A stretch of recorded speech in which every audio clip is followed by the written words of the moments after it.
palavras do próprio Jesus. Mateus capítulo 6, versículo 9 diz assim: portanto, vós orareis assim: Pai nosso que está nos céus, santificado seja o teu nome.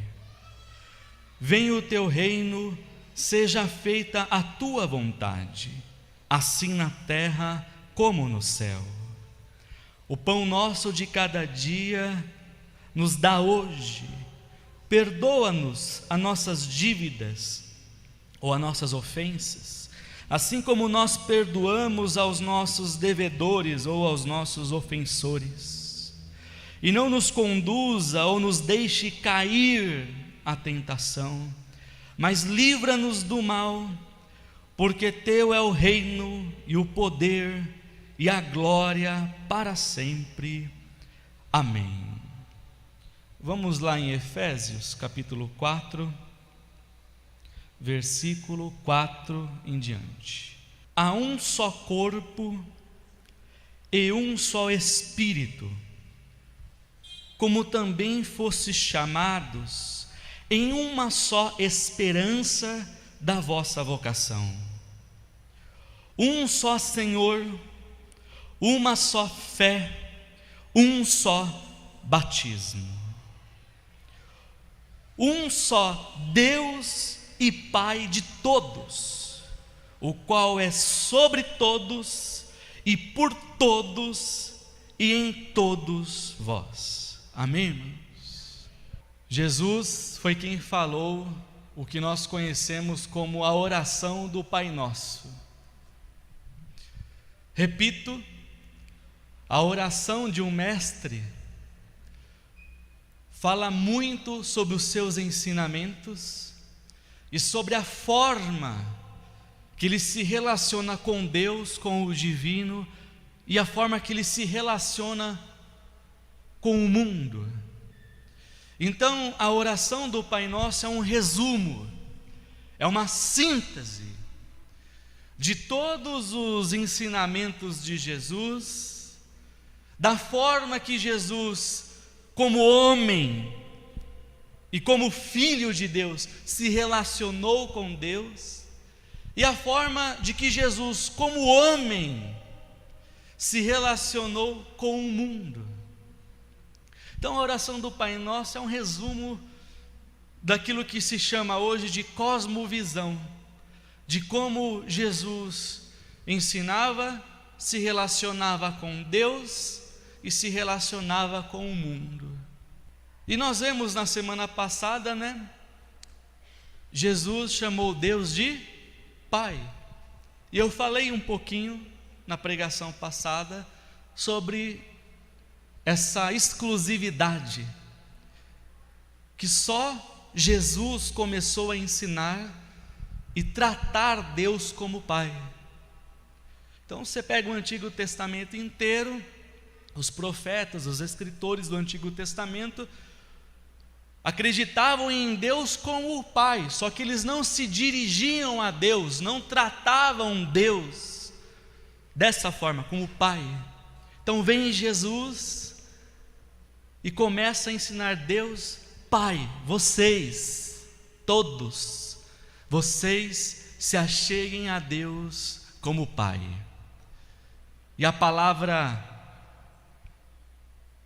que dá origem a essa tratativa de Deus como Pai é a palavra no hebraico Abba, que trazendo para a nossa realidade, Abba é aquele estágio da criança que não tem um raciocínio lógico, criança, bebê, que não tem um raciocínio lógico ali de distinguir as faces, as falas, mas ela tem um instinto, ela tem algo nela, que dentre todos os braços que se estendem a ela, de todas as vozes que chamam por ela, a criança sabe qual é os braços do Pai, sabe qual é a voz do Pai.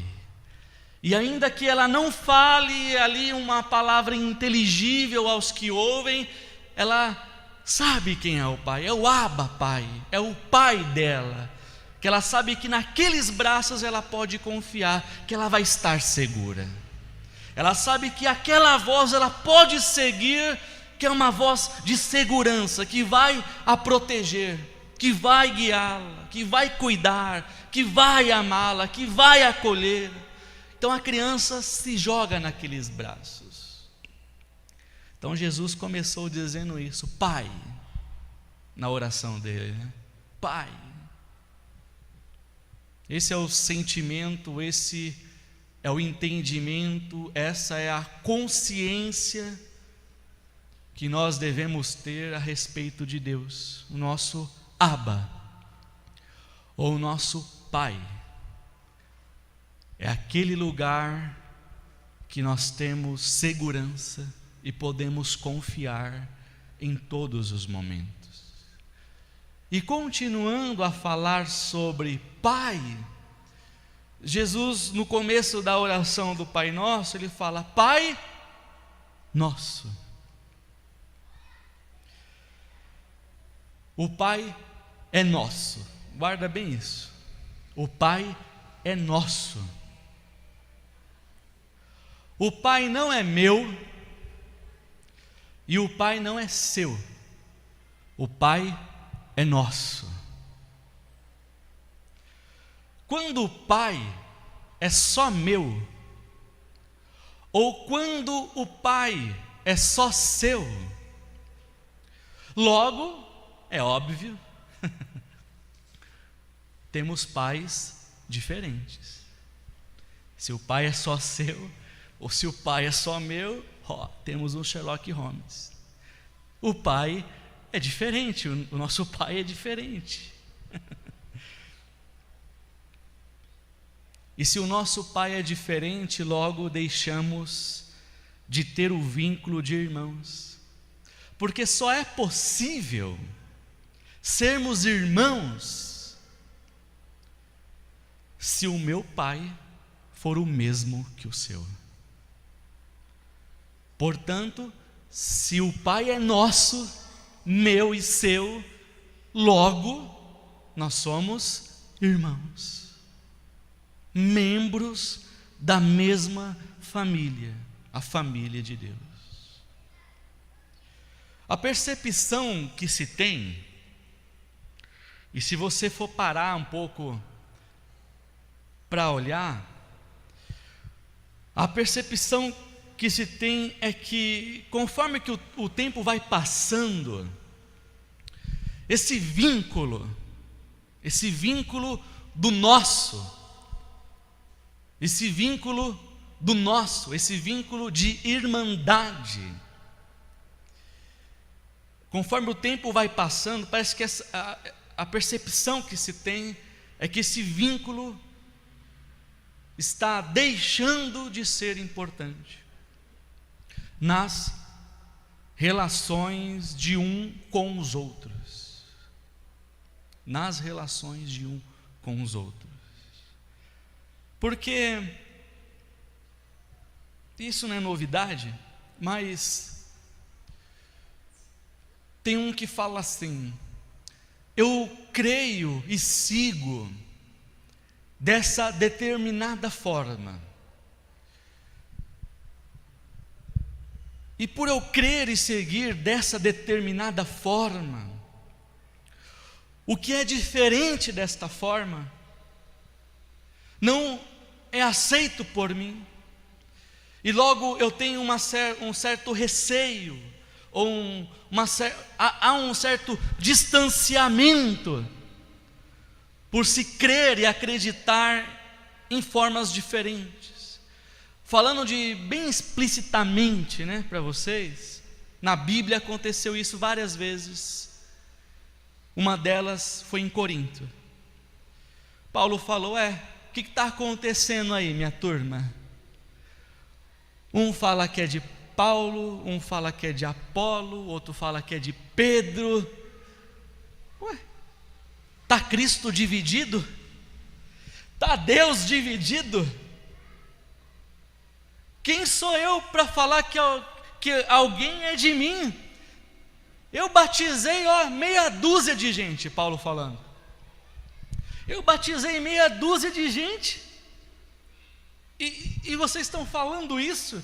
Não, eu só sigo o que Paulo falou, o outro eu só sigo o que Pedro disse, eu só sigo o que Apolo está pregando.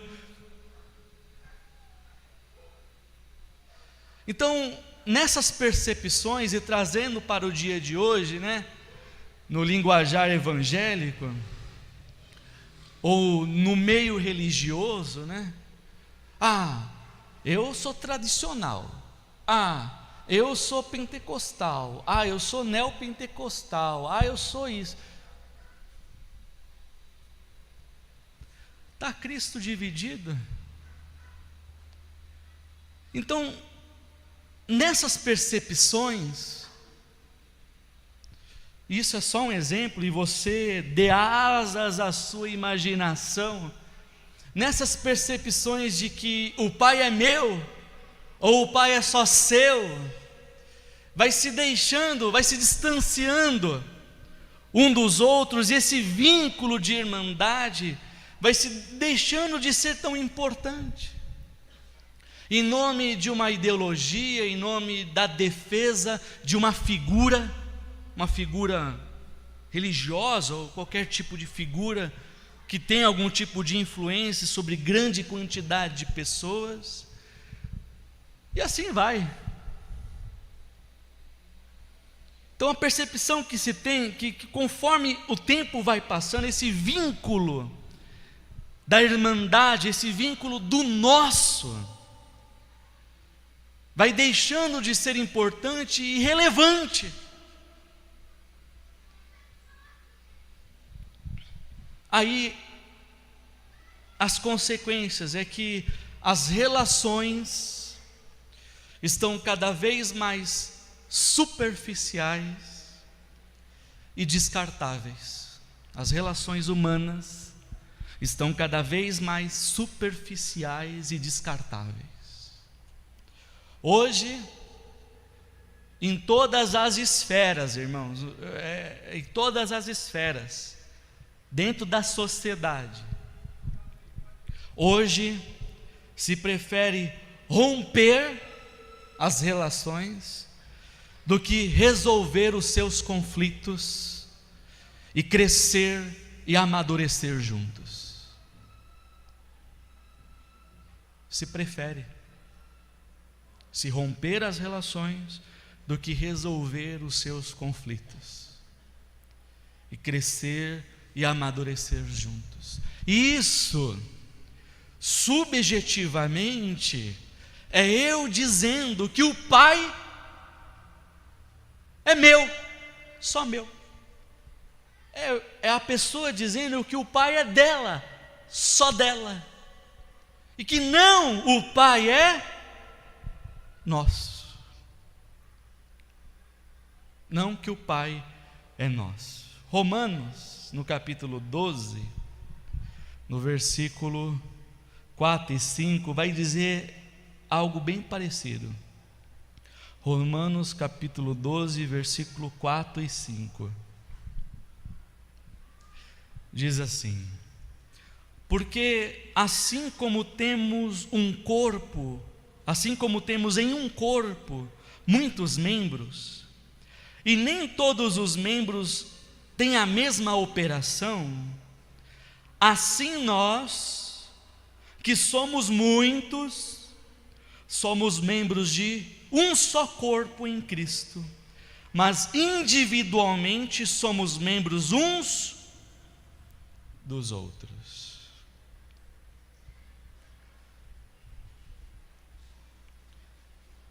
Nós somos membros de um só corpo, que é o corpo de Cristo. Nenhum membro, irmãos, do corpo, agora você pode até prestar atenção em você, na sua anatomia, seu corpo. Nenhum membro do corpo se desenvolve sozinho. Nenhum.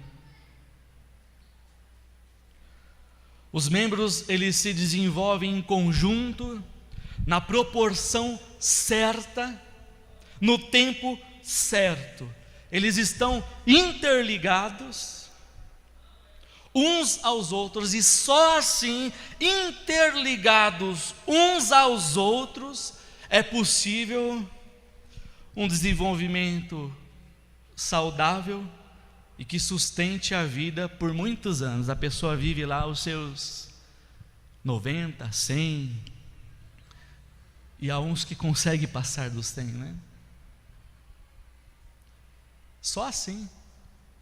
Agora, tira um membro do corpo, o que acontece com ele? Ele morre. O membro sozinho, desligado do corpo, é um membro sem vida. É um membro sem vida. Vai secar e vai ficar só o osso. O osso, né, quando a pessoa morre lá, né, passa alguns anos, não sei quanto é o período que acontece isso, né? Sai toda a carne, né, dos ossos, e fica só o esqueleto, aquele saquinho, ó, aquela sacolinha de osso vira. Qualquer um aqui, depois que morrer, vai virar uma sacolinha de osso, né? Imagina, irmãos, como vai ser o arrebatamento, hein? Eu fico imaginando, o negócio vai ser uma maravilha, né? Pensou?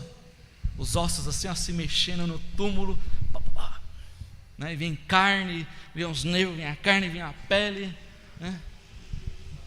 Tudo num piscar de olhos, porque os mortos em Cristo vão ressuscitar, os vivos vão ser transformados e encontrar com Deus nos ares. Não imagina que maravilha vai ser, né?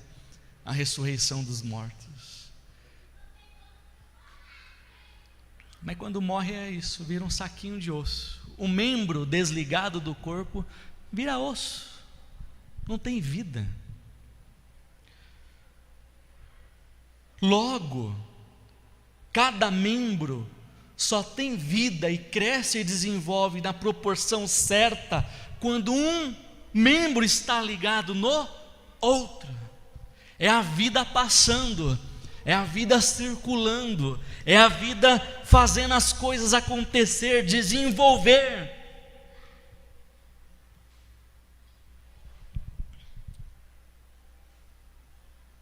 O membro sozinho, ele vira um pedaço de osso, uma sacolinha de osso.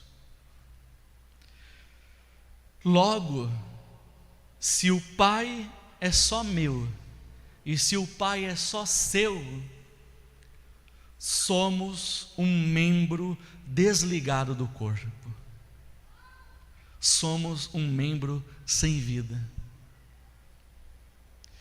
O Pai é só nosso, irmãos, quando nós estamos conectados uns aos outros. Eu vou dar um exemplo para você,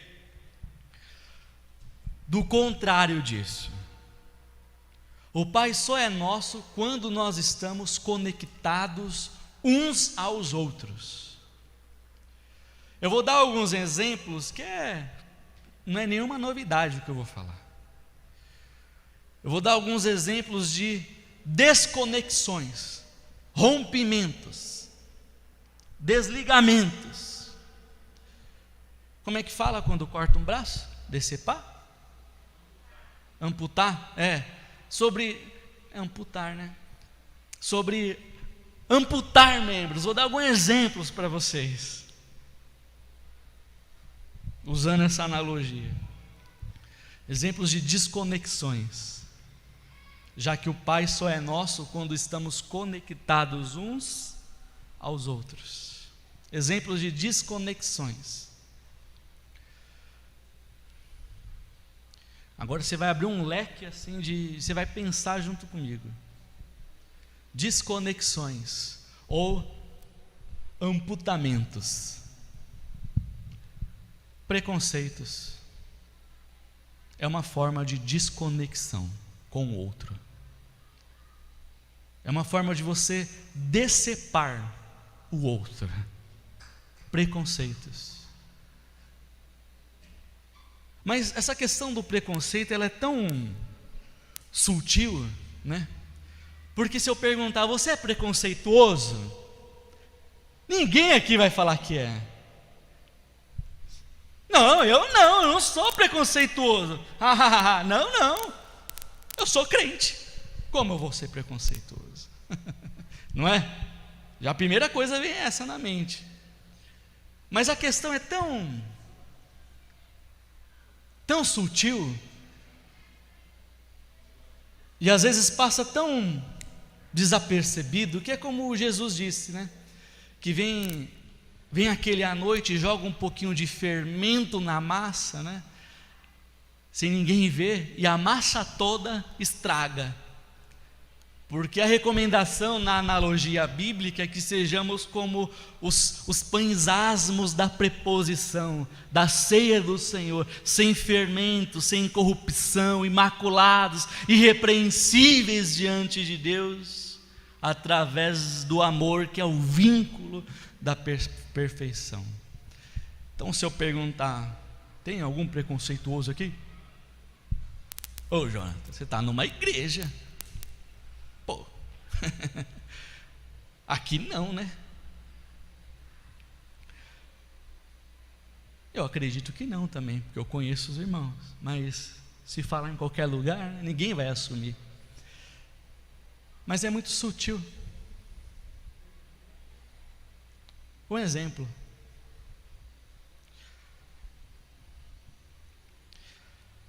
Eu não sei qual que é o nome que se dá a isso, né? Me fugiu a palavra, mas quando eu trato com desdém, ou inferiorizando, ou com um olhar mau, alguém que é de outra nacionalidade, diferente da minha, ou alguém que é de outra região, diferente da minha. Então, no Brasil acontece muito isso, é muito sutil, né? Então, um exemplo diferente de região. Eu sou aqui de São Paulo, nasci na cidade de São Paulo, nunca fui morar fora do estado de São Paulo, 2 vezes só saí do estado de São Paulo para trabalhar, e foi muito rápido, né? Então, eu sou São Paulo, né? É o que eu conheço. Conheço um pouquinho de Volta Redonda, Rio de Janeiro, porque fui trabalhar lá, e Porto Alegre, porque fui trabalhar lá também, mas fora isso. Então, a minha cosmovisão está dentro, o meu entendimento do que é alguma coisa, está dentro do que é São Paulo. A minha percepção de vida está aqui, certo? Mais ou menos isso, estou dando uma ilustração. Só que aí, em São Paulo também, por ser uma metrópole, uma cidade financeiramente boa, né, de oportunidades, vem gente do Brasil inteiro.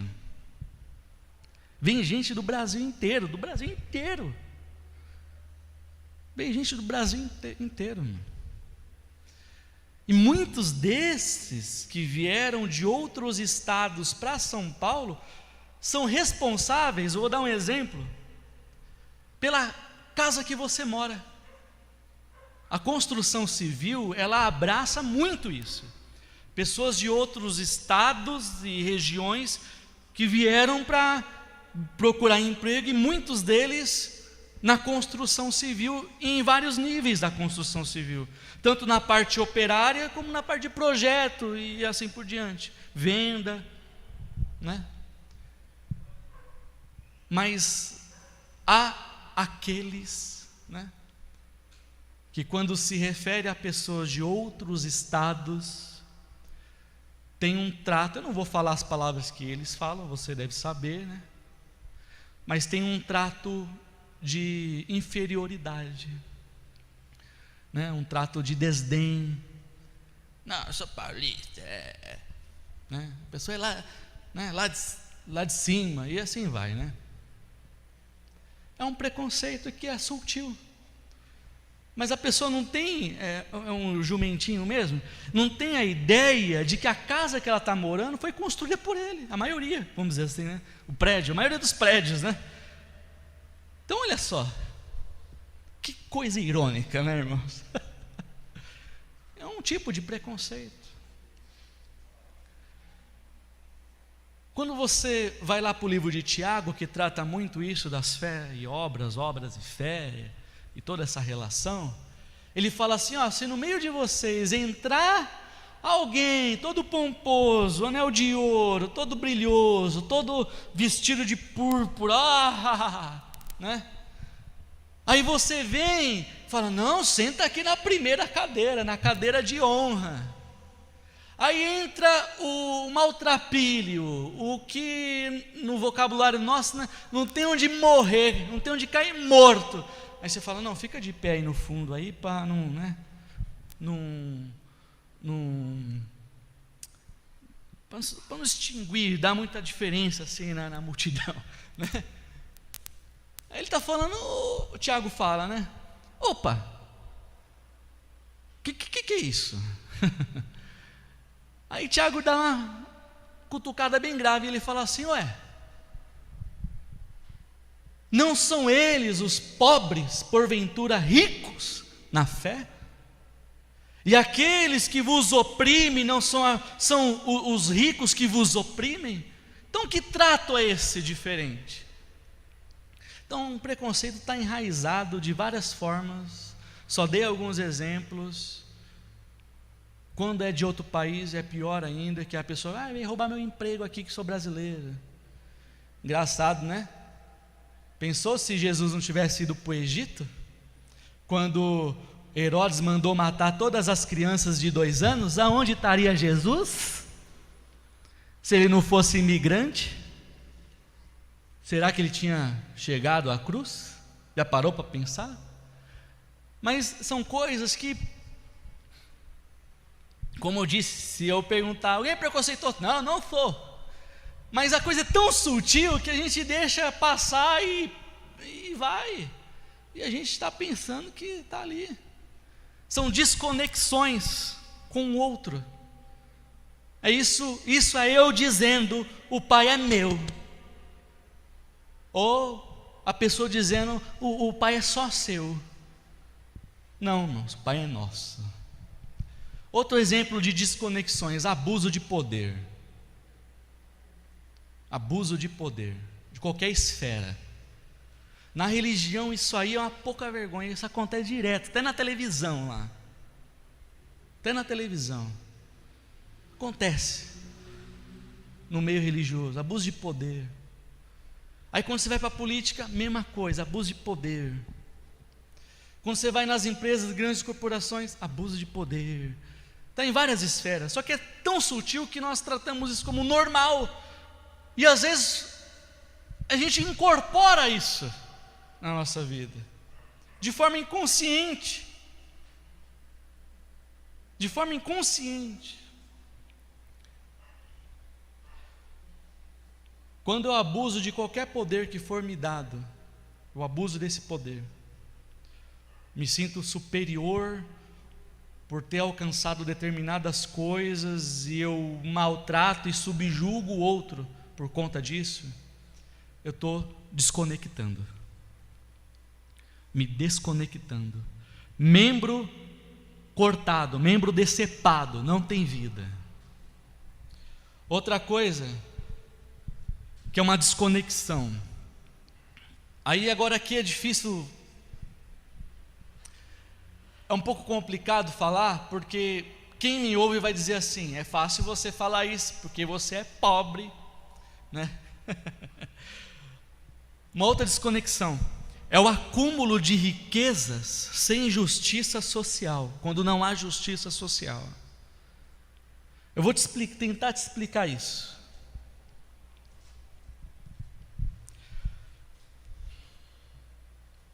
Nessa pandemia,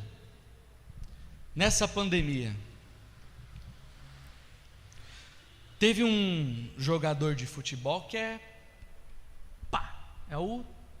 faz parte dos top 10 do mundo, né?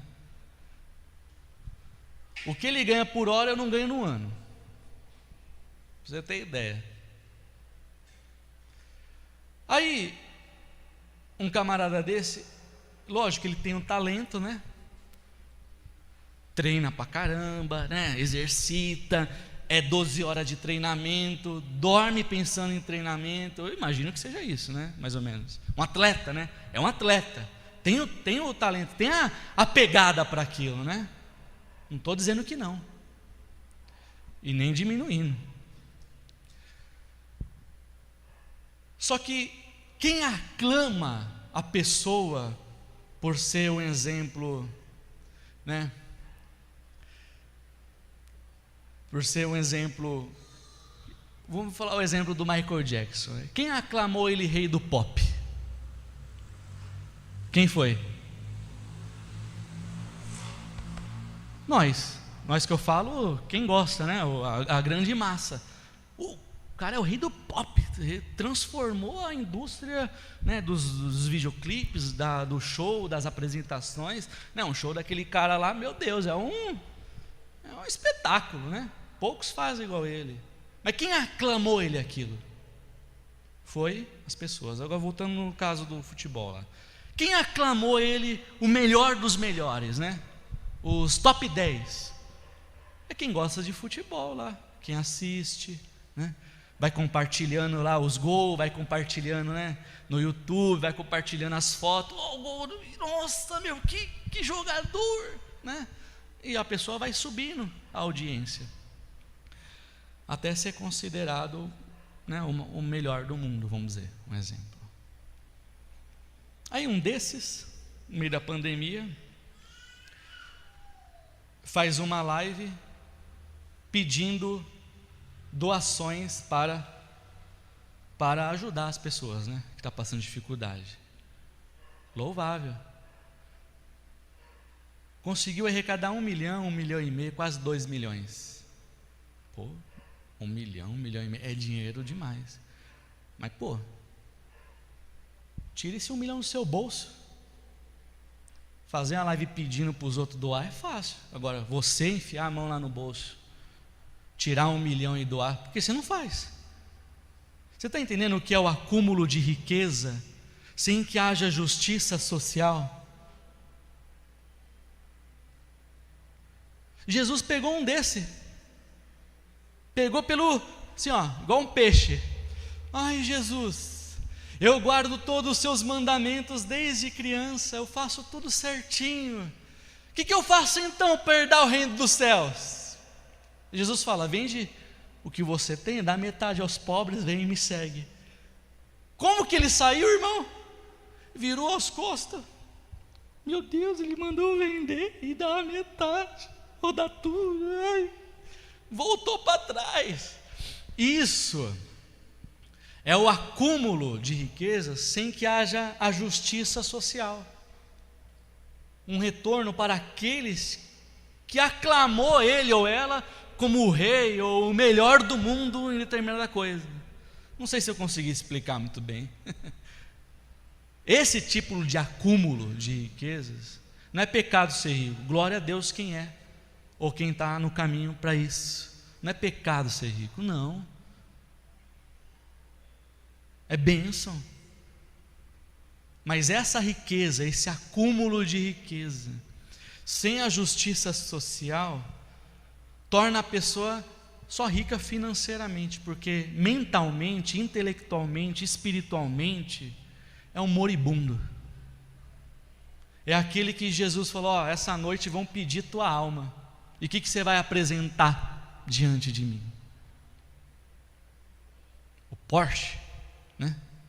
O prédio de 600 metros quadrados? Não. Acúmulo de riqueza sem a justiça social é uma desconexão. É uma desconexão.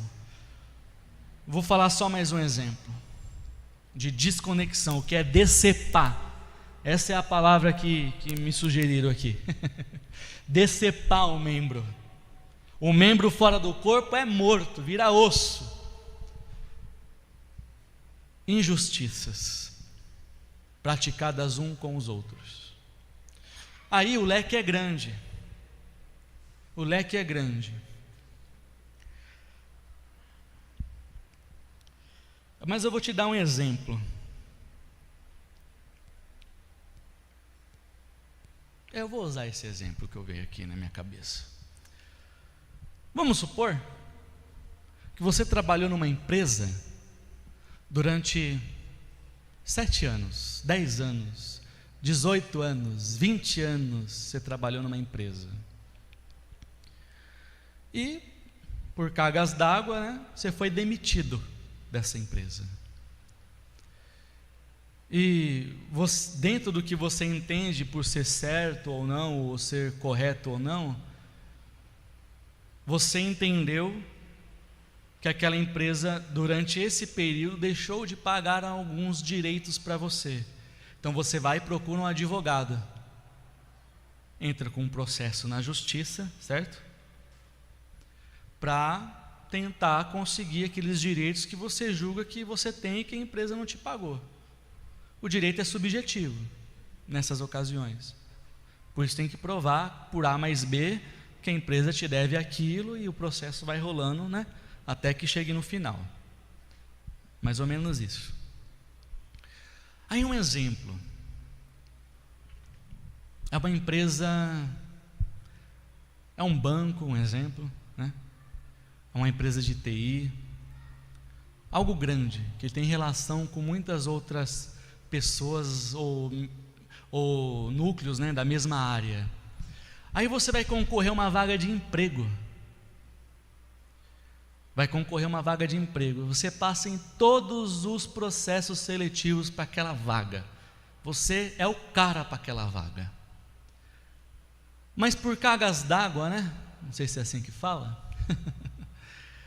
Aquela empresa que você passou em todos os processos seletivos e é o cara para aquela vaga, dá um estralinho assim: eu vou consultar a última empresa que ela trabalhou. Aí liga lá no RH da outra empresa que você trabalhou e que você processou essa empresa, certo? Aí aquela empresa frita você. Fala: não, esse aí é carne de pescoço. A outra empresa queima, frita você, né? Porque você entrou com um processo na justiça contra ela. E naquele ramo, vamos dizer assim, né? Isso acontece muito no ramo bancário, no ramo de TI. Eu já vi isso acontecer. E naquele ramo você não consegue mais emprego, porque as empresas se comunicam entre si e você se torna inapto a fazer aquela atividade que você fazia antes. O que eu estou falando acontece, irmãos? Acontece. Ó, talvez você, já até aconteceu com você aqui. É correto? É certo? Não é certo. É uma prática de injustiça, é uma forma de injustiça. Você desconectou, você decepou um profissional, porque entrou com um processo contra você. E um exemplo que eu estou te dando: o Pai só é nosso quando nós nos conectamos uns aos outros. Eu dei alguns exemplos de desconexões e que somente vá, né, no infinito e além do que pode ser preconceitos, abuso de poder, acúmulo de riqueza sem a justiça social, e as injustiças são desconexões. Isso que eu estou falando não é nenhuma novidade também, porque João Batista já pregava isso na beirada do Rio Jordão, no Rio Jordão onde ele batizava. João Batista já falou isso que eu estou dizendo, só que com as palavras dele, mais bonitinho. João Batista, no Lucas capítulo 3, versículo 8 em diante, eu faço questão de ler com os irmãos e vamos ler lá. Ele falou tudo isso que eu falei para você, ele falou. Só deixar registrado aqui na Bíblia. Lucas capítulo 3, versículo 8. Tá no telão também. Lucas capítulo 3, versículo 8. produzi, pois, frutos dignos de arrependimento. E não comeceis a dizer a vós mesmos: temos Abraão por pai, porque eu vos digo que até dessas pedras Deus pode suscitar filhos de Abraão. E também já está posto o machado à raiz das árvores. Toda árvore, pois, que não dá bom fruto, corta-se e lança-se no fogo.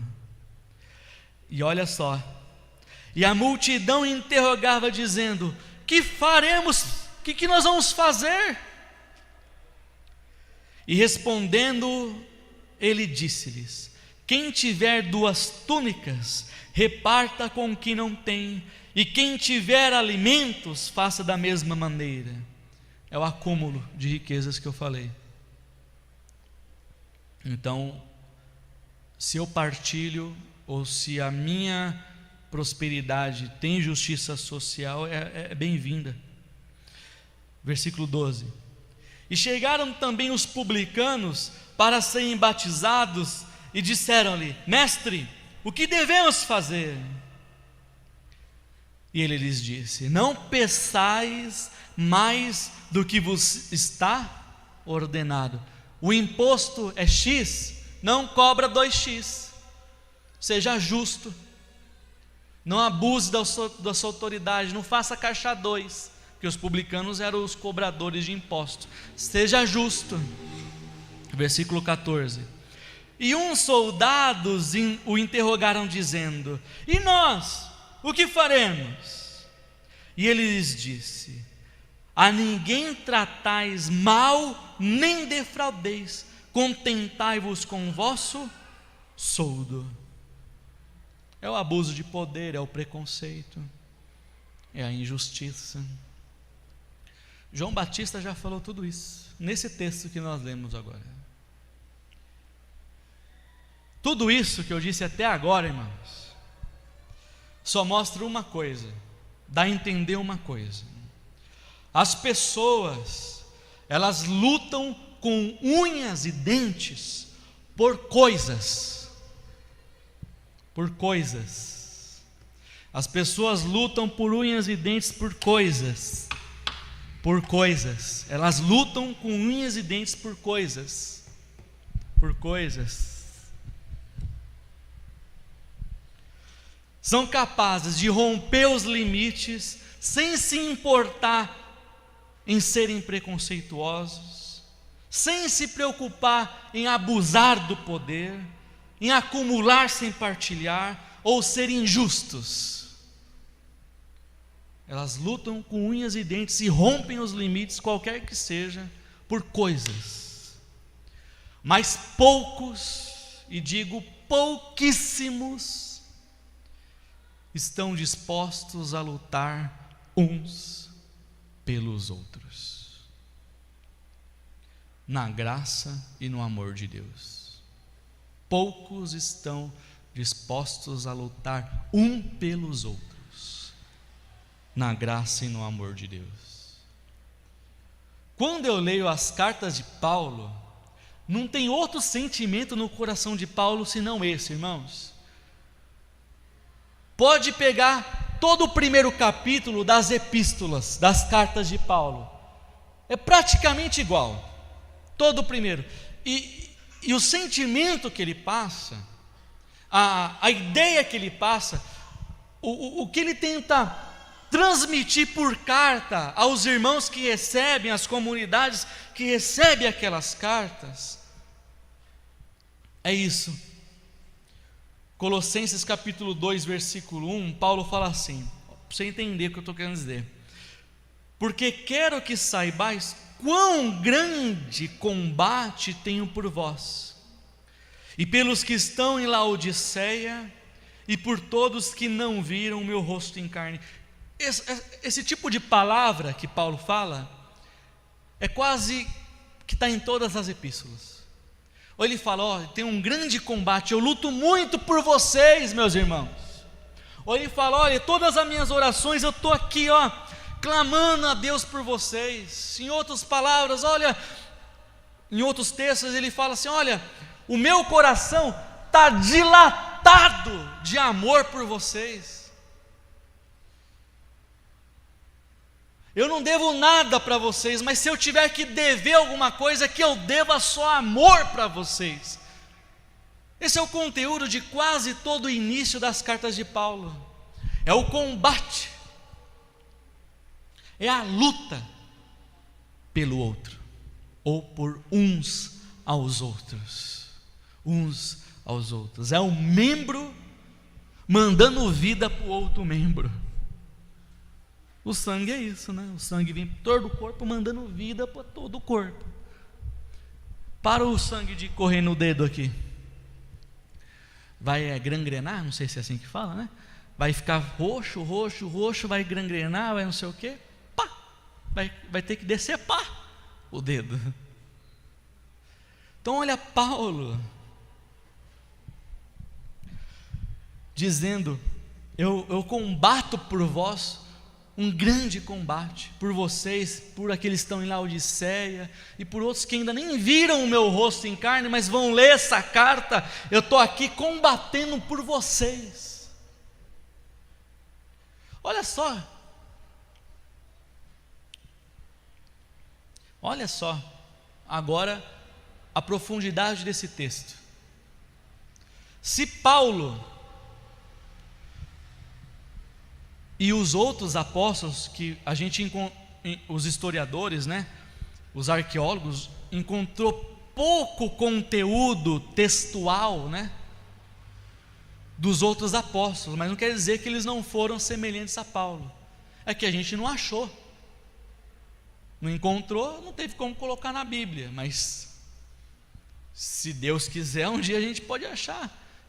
A carta de Matias, que foi um apóstolo, carta de Felipe e de outros que foram apóstolos e pregaram, como Paulo. Mas olha só, se esses não tivessem dado a cara para bater, é capaz que eu e você não estivesse aqui hoje. É capaz, porque eu acho que 60% do Novo Testamento foi Paulo que escreveu. E tem gente que foi evangelizado com as mensagens de Paulo. Um exemplo, só ouviu Paulo, naquela época e ainda hoje. Então olha só, se ele lá atrás não tivesse dado a cara para bater, é bem provável que algum de nós não estaria, ou não estaria no Evangelho, na graça de Deus, como está hoje. É um legado isso. E que bênção que Paulo lutou um grande combate enquanto ele viveu. É por isso que eu estou aqui, é por isso que você está aqui. Não deixou apagar aquela chama, cultivou aquela semente que Jesus plantou, a semente do Evangelho. Aí depois ele disse: ide por todo mundo, pregai, ensinai, fazei discípulos entre todas as nações, batizando em nome do Pai, do Filho e do Espírito Santo. Olha só, Jesus lançou ali a semente, depois veio os lavradores e estão cultivando até hoje, né? Nós aqui também estamos cultivando. O bom combate, irmãos, que temos um pelos outros hoje, é a vida de muitos que nós vamos salvar amanhã, sem você saber. Sem você saber. Vou dar um exemplo mais prático ainda, que aí vocês vão. O pai do pastor Arley, Pedro, né? Lá atrás lançou a semente. De forma tímida, começou uns encontros, né, na casa, oração, acolhe um aqui, acode outro lá, né? E foi indo. Ele lutou lá atrás, o bom combate dele. E olha quem está aqui hoje. Eu, você e muitos outros já passaram, né, nessa comunidade. Então, o meu bom combate hoje, o meu grande combate hoje, um pelos outros, é a salvação de muitos amanhã. E eu vou para terminar, para não estender tanto como eu já estendi. É a salvação de muitos amanhã, o meu bom combate, ou o grande combate um pelos outros hoje. Eu sempre me perguntei, desde quando me foi apresentado a Bíblia, desde que começou algum interesse em conhecer o Evangelho, a ler a Bíblia ou coisa do tipo, eu sempre me perguntei uma coisa: como Deus se manifesta no mundo? Como Deus se manifesta no mundo? É uma pergunta que eu me faço até hoje. Como Deus se manifesta no mundo, se revela Deus? Como eu posso enxergar Deus, ver Deus nesse mundo? Sempre foi uma pergunta que inquieta a minha alma, e eu sempre estou tentando buscar uma resposta. E poucas respostas me vieram na mente até agora. Quem sabe um dia numa conversa você possa me iluminar um pouco mais, me guiar um pouco mais nesse caminho. Dessas poucas respostas que vieram na minha mente, a principal,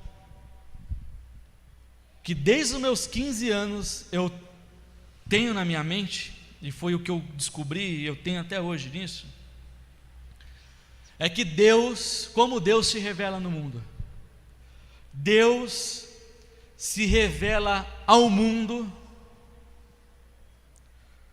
por intermédio dos seus filhos e filhas. Quem são os filhos e filhas de Deus? Todo aquele que faz a vontade de Deus é filho e filha de Deus.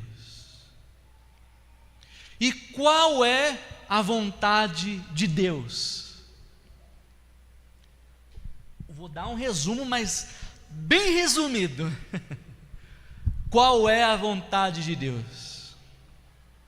Jesus falou: ama o teu próximo como a ti mesmo, e você está dessa forma cumprindo todas as leis e os profetas. Então, olha só, você que está com a Bíblia física aí na mão, eu ultimamente só estou usando a virtual do celular, mas você que está com a Bíblia física aí, ó, essa aqui é pequena, tem essa aqui que é grande, ó, tem umas até maiores de estudo, né?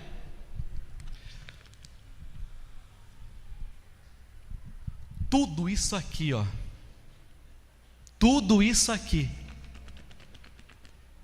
se resume em amar o próximo como a ti mesmo. Tudo. Não sou eu que estou falando, Jesus que disse: ama o teu próximo como a ti mesmo, e você está cumprindo toda a lei e os profetas. A lei e os profetas é de Gênesis a Malaquias, e no Novo Testamento tem profeta também. Em Atos você vê algumas manifestações de Deus falando de profetas. Então, aqui, ó, o Antigo e o Novo Testamento. Tudo isso aqui, ó. Olha só, é folha demais, né, irmãos? Não é folha? É grande, é coisa pra caramba. Tem conteúdo demais aqui, histórico e relacionado a Deus. Tudo isso aqui, ó, se resume em amar o teu próximo como a ti mesmo. Tudo isso aí, toda a Bíblia. Como Deus se revela ao mundo? Deus se revela ao mundo através dos seus filhos e filhas. É filho de Deus todo aquele que faz a vontade de Deus. Em resumo, qual é a vontade de Deus? Ama o teu próximo como a ti mesmo. A grande questão, e olha só como Deus se revela ao mundo. Os discípulos queriam ver o Pai. João capítulo 14. Jesus, mostra-nos o Pai.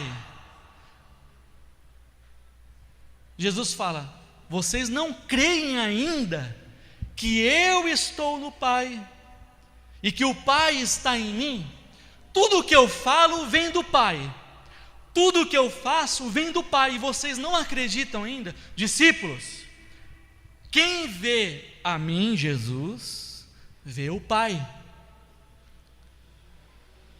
Se vocês não acreditam nisso, creiam nisso pelo menos pelas obras que eu faço, pelo meu jeito de vida, pelo meu trato, pelas minhas atitudes, pelo que compõe a minha existência. Creiam por causa disso, então, que o Pai está em mim e eu estou no Pai e somos um só.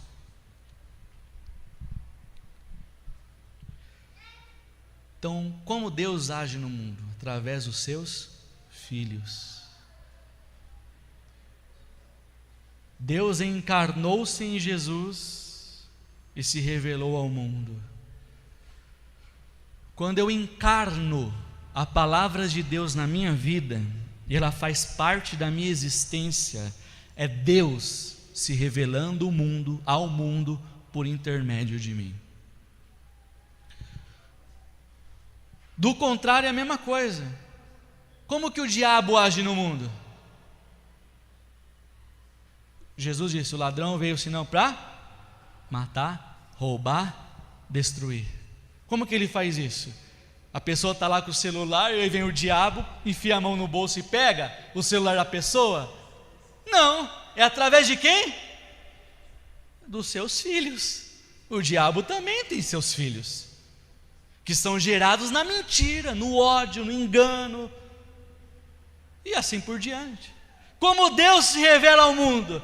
Deus vai descer numa nuvem, aquela voz, e fala: meu filho, olha como eu sou bom. Deus é bom, eu sou bom. Não, eu encarno a palavra de Deus em mim, e Deus se manifesta em mim, através de mim, ao mundo. Quando eu sou verdade, eu estou mostrando Deus é verdade. Quando eu sou justo, eu estou mostrando que Deus é justo. Por isso que eu sou justo. É igual o caso de José no Egito. O que ele falou para a mulher que queria se deitar com ele, a esposa do patrão dele? Queria se deitar com ele, tirou toda a roupa dele, ele saiu pelado correndo, dizendo: longe de mim pecar contra Deus. Não, estou correndo mesmo pelado. Aí pegaram ele e prenderam ele, porque a mulher acusou ele de tentar assediá-la. Então, Deus se revela ao mundo quando eu encarno a palavra de Deus. Logo, para concluir, existe num consenso aí geral, existe uma percepção que Deus pouco age, não é? Que não se manifesta. Um exemplo, vou dar um exemplo. Deus parece que age pouco agora. Ele não se manifesta como em Atos dos Apóstolos, um exemplo. Então, se existe a percepção de que Deus está agindo pouco, não é que Ele está agindo pouco. Eu chego à conclusão que aqueles que deveriam mostrar Deus ao mundo, por intermédio das suas obras, estão omissos. Aqueles que são e se proclamam filhos de Deus estão sendo omissos. Se a percepção é essa, que Deus está agindo pouco, e se Deus se revela ao mundo por intermédio dos seus filhos, então os seus filhos estão omissos.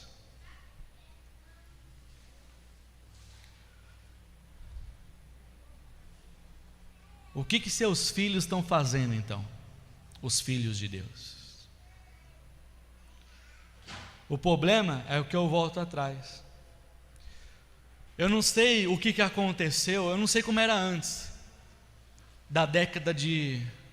Nós estamos em 2021.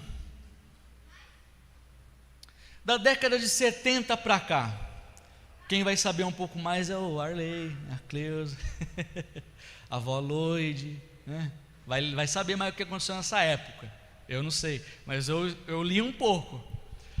Mas parece que no que diz respeito à religião, veio o movimento carismático de 70, 80 e em 90 o movimento carismático foi tomando mais proporção, porque quando fala movimento carismático só pensa que é católico, mas no meio evangélico deu outro nome, que é o neopentecostal.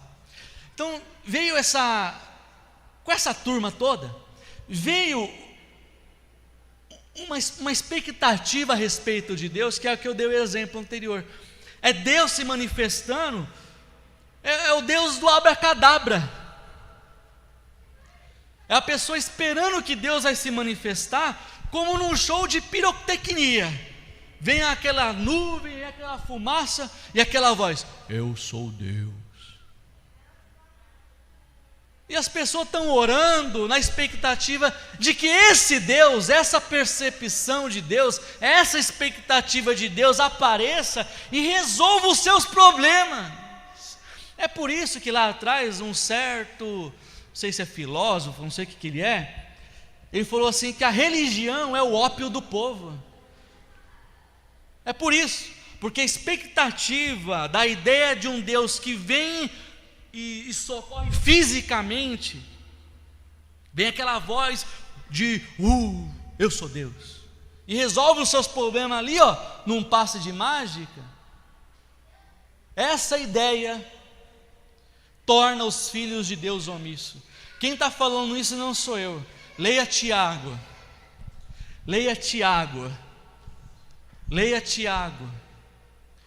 quando ele fala assim, olha, eu vou dar o exemplo de Tiago, mas tem outros textos na Bíblia que falam parecido. Leia Tiago para você ver. Ele fala assim, olha, se vir até você uma pessoa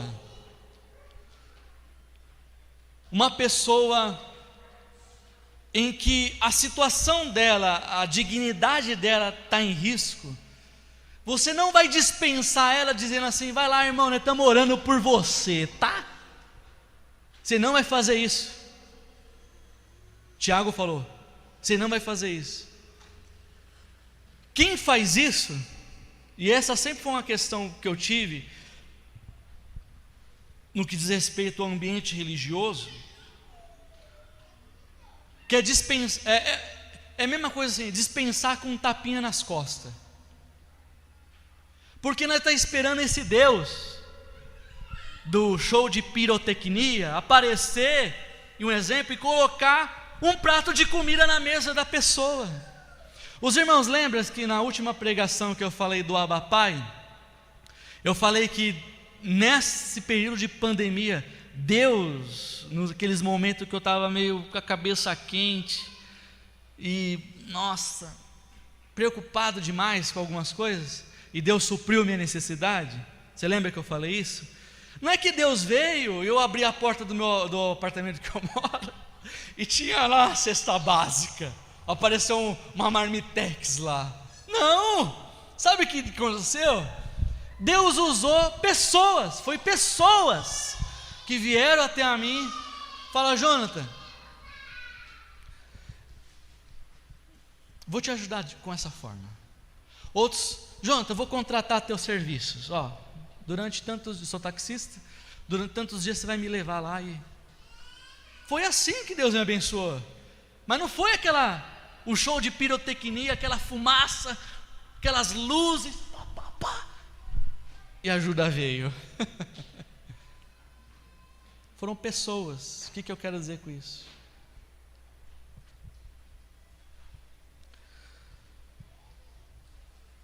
Você é parte da solução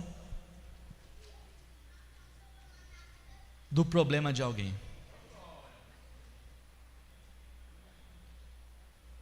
Você, eu, Jonatas, você é parte da solução do problema de alguém. E se em algum momento, de alguma forma, irmãos, não leve tudo para o lado do dinheiro, eu não estou falando isso, tá, irmãos? Não leve para esse lado. Às vezes sim, acontece, tem que usar o dinheiro, mas não leve para esse lado, né? Porque às vezes quando a gente fala, ajude o outro, a pessoa fala, eu vou dar meu salário para o outro. Não, não é assim, não estou falando isso. Mas você é parte da solução do problema de alguém. É o que Paulo escrevia: eu estou combatendo o bom combate, eu estou combatendo um grande combate por vocês. Essa luta de Paulo foi a salvação de muitos amanhã.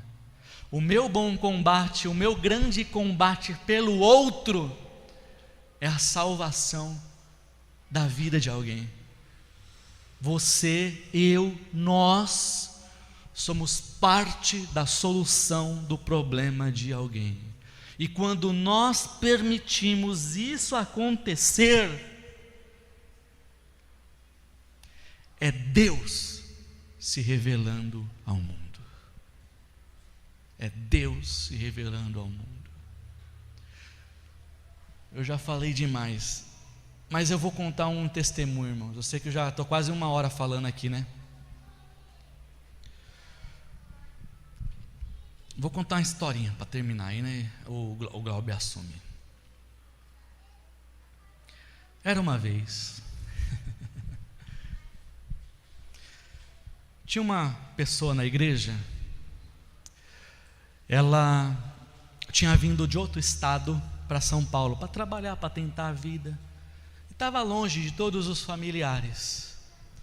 E chegando aqui em São Paulo, essa pessoa, essa mulher, essa garota, ela começou a conhecer o Evangelho. E foi conhecendo o Evangelho e foi deixando de gostar de algumas coisas que ela gostava antes, né? Coisas que não eram boas, um exemplo, né? E essa menina, ela morava junto com outras 3 ou 4 garotas, compartilhavam uma casa, dividiam o aluguel, né? Tipo uma republicazinha, né? Alguma coisa assim, né? Só que as outras meninas era da pá virada, era meio pá, né? Meio pancada. E essa irmã, vou usar esse termo, né? Essa irmã, ela começou não ter mais aquela mesma compartilhar dessas coisas, né? Que não eram muito boas. Sabe o que aconteceu? Essas 3 ou 4 meninas que ela morava junto, expulsou ela lá da casa. Mesmo ela pagando tudo certinho, né? Dividindo, expulsou ela de casa. E não tinha parente aqui, todo mundo lá em outro estado, né? E ela aqui tentando fazer alguma coisa da vida, e a familiar lá também já numa situação complicada em outro estado. E ela chegou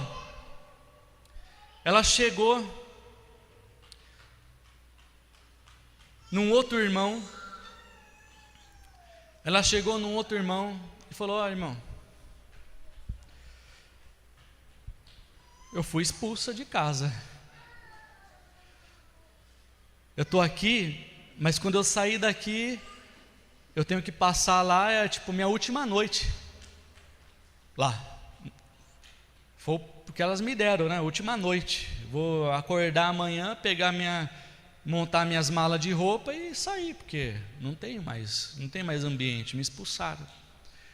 E essa irmã conversou com esse irmão e explicou a situação. Esse irmão, ele conversou com a esposa dele.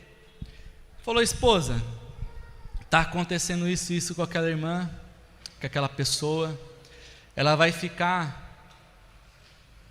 sem ter onde morar, e aqui em casa, eu já vou até adiantar, o que eu estou falando é uma experiência de uma pessoa, não é um padrão a ser seguido. Amém, irmãos? Experiência são experiências, padrão é outra coisa. Então eu quero compartilhar uma experiência com vocês. Aí esse casal chegou na conclusão assim: essa irmã foi expulsa de casa, não vai ter onde morar. Na minha casa, só eu e o meu marido, só é o casal, o homem e a mulher, né? Tem 2 quartos, um está vazio. O casal chegou à conclusão: o que você acha? Vamos acolher essa pessoa? Vamos. No outro dia, o casal sentou, conversou com a pessoa, falou: olha, a gente vai, né, o casal falando, a gente vai te ajudar da seguinte forma: no tempo que você precisar para você se reerguer na vida, conseguir um emprego, nesse intervalo você juntar um dinheiro para você ter o seu cantinho, né, seguir com as próprias pernas, nesse período que você vai lutar para se reconstruir, você vai ficar dentro da nossa casa. Esse casal falou. Esse casal sem muito recurso também financeiro, e eles falaram: olha, a gente é humilde, né? É pobre, mas assim, se a gente comer filé mignon, você vai comer também, e se a gente comer ovo, você também vai comer, ou seja, o que tiver na nossa casa, você também vai desfrutar, nesse período para você se reerguer.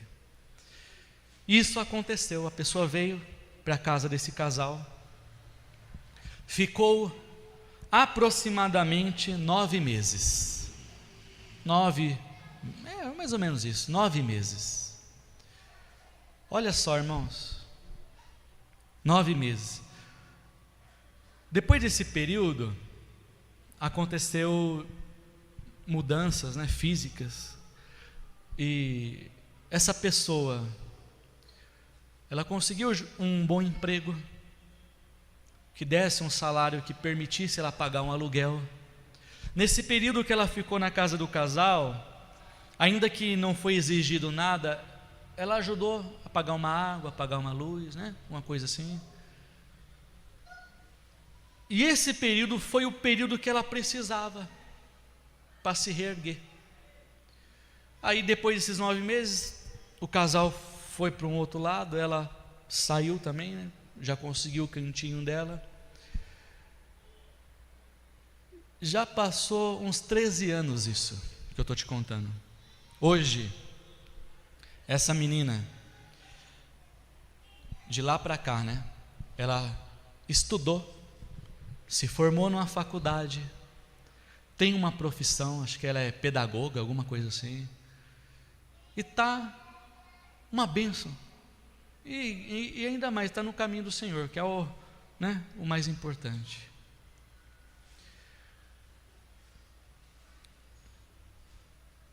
O que eu quero dizer com isso, irmãos? Você é parte da solução do problema de alguém.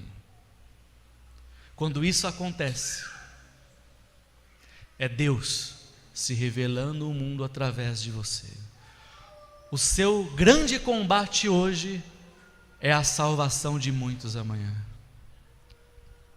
O Pai, quando o Pai é só meu, quando o Pai é só seu, é Deus deixando de se revelar ao mundo. Quando o Pai é nosso, é Deus se revelando ao mundo através de seus filhos. A oração do Pai Nosso não é um mantra, você vai ficar repetindo 10 vezes a cada pecado que você cometer para Deus te perdoar. Não, a oração do Pai Nosso é um conjunto de ensinamentos e de modos de existência, de se relacionar com Deus e com o mundo. Que Deus tenha misericórdia de nós, irmãos, e que a oração do Pai Nosso seja a minha vida, a minha vida, a sua vida para os outros. Amém, irmãos? Glória a Deus. Vamos aplaudir a palavra de Deus.